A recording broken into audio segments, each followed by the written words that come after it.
అమరావతి మండలం ఉంగుటూరులో పత్తి పంట అమానుషంగా దున్నేసిన వ్యక్తిని పోలీసులు అరెస్టు చేశారు. ఘటనకు సంబంధించి సత్తెనపల్లి డీఎస్పీ హనుమంతరావు శనివారం సాయంత్రం 5 గంటలకు నిర్వహించిన మీడియా సమావేశంలో వివరాలను మీడియాకు వెల్లడించారు.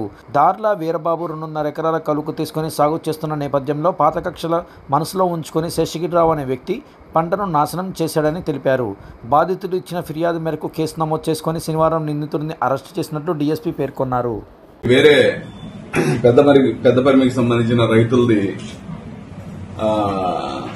ఈ దార్ల వీరబాబు అని ఉంగుటూరుకు సంబంధించిన దళిత కులానికి చెందినటువంటి ఎస్సీ కులానికి చెందినటువంటి ఒక వ్యక్తి కౌలుకు తీసుకుని దాదాపు 67,000 చిల్లర రైతుకు కట్టి దాదాపు 4.5 నెలల క్రితం పత్తి పంట వేయడం జరిగింది. అందులో ఎస్సీ కులానికి చెందిన వ్యక్తి ఏసీ అతని భార్య ఈ ఫోటోలో కనబడుతున్న చిన్న బాబు వాళ్ళ ముగ్గురు శ్రమ వాళ్ళు ఫిజికల్ గా దాంట్లో వాళ్లే శ్రమ చేసుకుని వాటిని పత్తిని చాలా కష్టంగా పెంచుకొని పత్తి తీసే టైం వచ్చింది.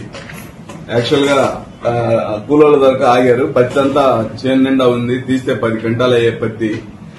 ఆ తీసే టైంలో ఈ వెనకున్నటువంటి శేషగిరిరావు ఇతను అంటే ఉంగుటూరుకి సంబంధించిన అగ్రకులానికి సంబంధించిన వ్యక్తి